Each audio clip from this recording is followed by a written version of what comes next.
चलिए जानते हैं आज की देश और दुनिया की सिलेक्टेड काम की और महत्वपूर्ण 50 बड़ी खबरों को मात्र 10 मिनट में। पर अभी तक आपने वीडियो को लाइक नहीं किया है तो वीडियो को लाइक कर दे।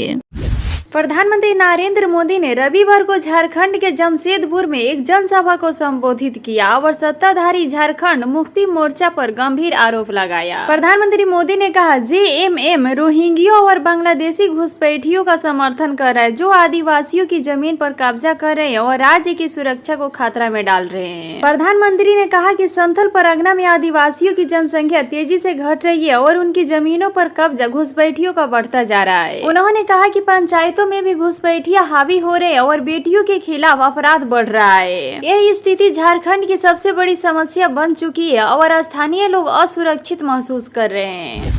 दिल्ली के मुख्यमंत्री अरविंद केजरीवाल के सीएम पद से इस्तीफे ऐलान के बाद दिल्ली में सियासी भूचाल आ गई है। वहीं अब सीएम केजरीवाल के इस फैसले को लेकर समाज सेवक अन्ना हजारे की प्रतिक्रिया सामने आई है। अन्ना हजारे ने कहा कि मैं केजरीवाल से पहले ही कहा था कि राजनीतिक में बच जाओ, समाज की सेवा करो, बहुत बड़े आदमी बनोगे, कई साल तक हम लोग साथ रहेंगे। उस समय मैंने बार बार कहा था कि राजनीतिक में मत जाना, समाज सेवा आनंद देती है, आनंद बढ़ाओ, लेकिन उसके दिल में मेरी बात नहीं रही। आज जो होना था वह हो गया, उसके दिल में क्या है मैं क्या जानूं।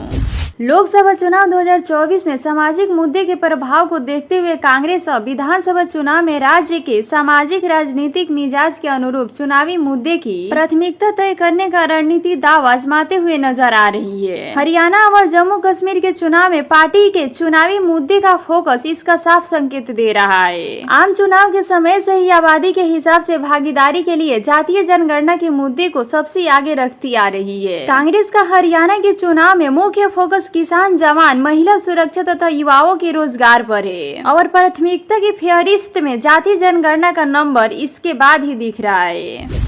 अयोध्या में 20 वर्षीय युवती द्वारा 9 लोगों पर सामूहिक दुष्कर्म का आरोप लगाए जाने के बाद समाजवादी पार्टी के प्रमुख अखिलेश यादव ने यूपी पुलिस पर तीखा हमला किया है। अखिलेश यादव ने घटना पर प्रतिक्रिया देते हुए कहा है कि अयोध्या में सामूहिक दुष्कर्म की शिकार युवती का जो वीडियो बनाया सामने आया है वह प्रदेश में बढ़ रहे महिला उत्पीड़न और अत्याचार के हमलों की गंभीर स्थिति को उजागर करता है। अखिलेश यादव ने प्रदेश में महिलाओं के खिलाफ हो रहे अपराधों की बढ़ती संख्या पर चिंता व्यक्त की और आरोप लगाया है कि यह स्थिति पुलिस की असमर्थता और प्रशासन की नाकामी का परिणाम है। उन्होंने पीड़िता के साथ न्याय की मांग की और अपराधियों के साथ साथ पुलिस कर्मियों के खिलाफ भी सख्त कार्रवाई की मांग की है। बिहार में खाद्य तेलों की कीमतों में वृद्धि ने त्योहारों के मौसम में घरेलू बजट पर असर डाला है। खाद्य तेलों के दाम में आई इस उछाल की कई वजह है, जिसमें प्रमुख कारण केंद्र सरकार द्वारा सेविंग इम्पोर्ट टैक्स 20% की बढ़ोतरी है। इसके प्रभाव से सरसों तेल, सोया रिफाइंड और पाप रिफाइंड के दाम में वृद्धि देखने को मिली है, जिससे आम लोगों की जेब पर सीधा असर पड़ रहा है। मंगलवार को बाजार में सरसों तेल की कीमत 135 रुपए प्रति लीटर से बढ़कर 155 रुपए प्रति लीटर हो गई है। सोया रिफाइंड तेल की कीमत 112 रुपए प्रति लीटर से बढ़कर 125 रुपए प्रति लीटर हो गई है। पाम रिफाइंड तेल की कीमत 106 रुपए प्रति लीटर से बढ़कर 120 रुपए प्रति लीटर हो गई है। डालडा वनस्पति तेल की कीमत भी 105 रुपए प्रति लीटर से बढ़कर 120 रुपए प्रति लीटर हो गई है। बिहार के अधिकांश शहरों में आज सुबह से ही मौसम सुनहरा है। बिहार की राजधानी पटना समेत बिहार के कई जिलों में बीते 2 दिनों से झमाझम बारिश हो रही है। आज भी मौसम का मिजाज ऐसे ही रहने की संभावना है। मौसम विभाग के अनुसार 17 सितंबर को दक्षिण बिहार के 3 जिलों में अत्यंत भारी बारिश, वहीं 2 जिलों में भारी बारिश होने की संभावना है। वहीं मौसम विभाग ने दक्षिण बिहार के सभी 19 जिलों में तेज भारी बारिश होने का पूर्ण अनुमान जताया है। प्रधानमंत्री नरेंद्र मोदी ने राजधानी रांची से झारखंड और बिहार को वंदे भारत ट्रेन की सौगात दी है। रविवार को प्रधानमंत्री ने रांची एयरपोर्ट से वीडियो कॉन्फ्रेंसिंग के जरिए टाटा नगर, पटना समेत 6 वंदे भारत ट्रेन को हरी झंडी दिखाकर रवाना किया। टाटा नगर स्टेशन पर झारखंड के राज्यपाल संतोष गंगवार और शिवराज सिंह चौहान समेत झारखंड बीजेपी तमाम बड़े नेता मौजूद रहे। बिहार के खगड़िया जिले से बड़ी खबर सामने आ रही है, जहां श्रद्धालुओं से भरे ऑटो और अज्ञात वाहन के बीच भीषण टक्कर हो गई। ऑटो सवार एक श्रद्धालु की मौत हो गई, जबकि 5 बुरी तरह घायल हो गए। आन-फान में घायलों को इलाज के लिए सदर अस्पताल लाया गया, जहां सभी का इलाज चल रहा है। घटना के संबंध में बताया जा रहा है कि सभी श्रद्धालु वैष्णो देवी से घर लौट रहे थे। ऑटो पर सवार होकर सभी मानसी ट्रेन से बंदेहरा जा रहे थे।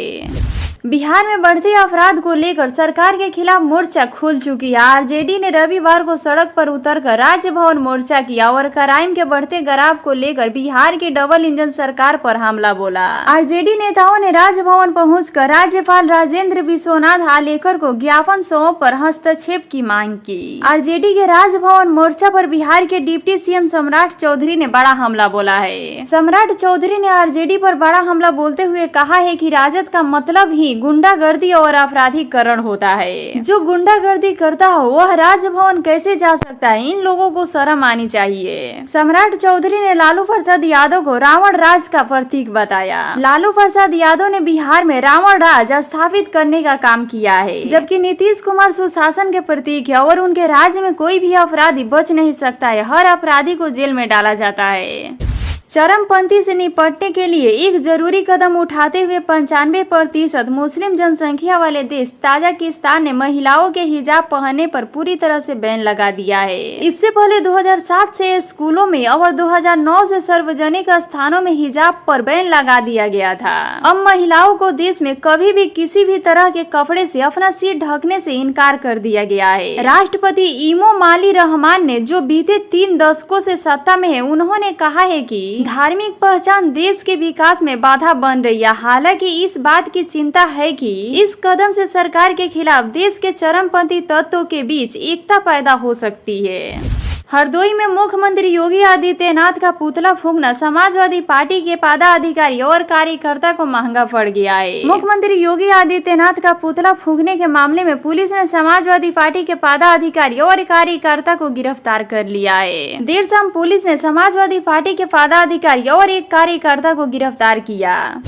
उत्तर प्रदेश के मुख्यमंत्री योगी आदित्यनाथ ने रविवार को एक बैठक में विकास कार्य, कानून व्यवस्था और आगामी पर्व त्योहारों को दृष्टिगत व्यवस्थाओं को सुनिश्चित करने के संबंध में आवश्यक दिशा निर्देश दिए। बैठक में समस्त मंडलायुक्त, जिला अधिकारी, अपर पुलिस महानिदेश, समस्त पुलिस आयुक्त, पुलिस महानिरीक्षक, पुलिस उप महानिरीक्षक मौजूद रहे। बैठक में सीएम योगी ने कहा कि जन शिकायतों के नियंत्रण में देरी भारी पड़ेगी। अगर वह मिथ्या रिपोर्ट लगाई तो अनुशासनात्मक कार्रवाई तय है। उन्होंने कहा कि जिला अधिकारी तहसीलों की, मंडलायुक्त जिला की व्यवस्था की समीक्षा करे। आम आदमी के आवेदन लंबित क्यों है, इसकी समीक्षा करे और जवाबदेही तय करते हुए रिपोर्ट अपने वरिष्ठ अधिकारी को जानकारी दे।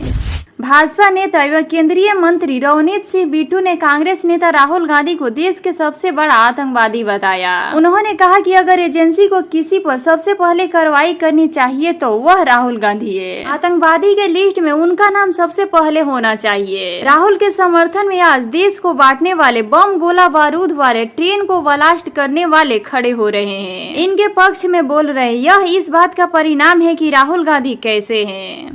पंडित धीरेन्द्र कृष्ण शास्त्री आज उज्जैन पहुंचे, जहां उन्होंने बाबा महाकाल के दर्शन कर आशीर्वाद लिया। एक इंटरव्यू में वक्फ बोर्ड की जमीनों को लेकर धीरेन्द्र शास्त्री ने कहा कि बहुत अच्छा है कि वक्फ बोर्ड की जमीन छूटनी चाहिए। ये बहुत बड़ा लैंड जिहाद है, ये परियोजित लैंड जिहाद है। ये इस देश में विचित्र भयवाहित स्थिति खड़ी कर देगा। आगे धीरेन्द्र शास्त्री ने कहा कि अगर वक्फ बोर्ड के खिलाफ कोई निर्णय नहीं आया तो यह इस देश में विचित्र स्थिति खड़ी कर देगा। कल के दिन यह मंदिरों की जमीनों पर कब्जा कर लेगा। हिंदुओं को एक करने के लिए, जात पात भेदभाव निपटाने के लिए करो या मरो की बारी है, क्योंकि भारत पर संकट भारी है। इसलिए हम लोगों को बंटना नहीं है, जो बटेगा वह कटेगा। हम एक नहीं 4 करेंगे। 9 दिनों तक 160 किलोमीटर यात्रा हिंदुओं को जोड़ने के लिए करेंगे।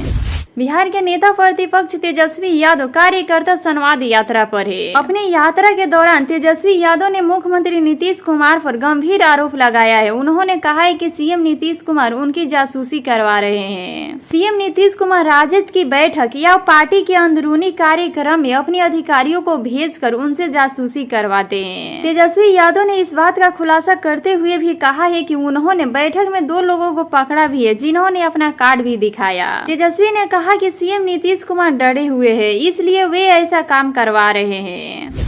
दिल्ली के मुख्यमंत्री अरविंद केजरीवाल ने मुख्यमंत्री पद से इस्तीफा देने का ऐलान कर दिया है। अरविंद केजरीवाल ने कहा है कि वह अगले 2 दिनों में मुख्यमंत्री पद से अपना इस्तीफा दे देंगे। मुख्यमंत्री अरविंद केजरीवाल ने साफ किया है कि विधायक दल की बैठक में विधायक अपने नेता का चयन करेंगे। अरविंद केजरीवाल ने अपने इस ऐलान के साथ ही दिल्ली की राजनीति में सरगर्मी बढ़ा दिया है। बता दें कि दिल्ली के विधानसभा का कार्यकाल 23 फरवरी 2025 को समाप्त हो रही है। ऐसे में अरविंद केजरीवाल प्रदेश सरकार के कार्यकाल को पूरा करना चाहती है। वह नहीं चाहते हैं कि समय से पहले विधानसभा भंग हो और चुनाव कराया जाए।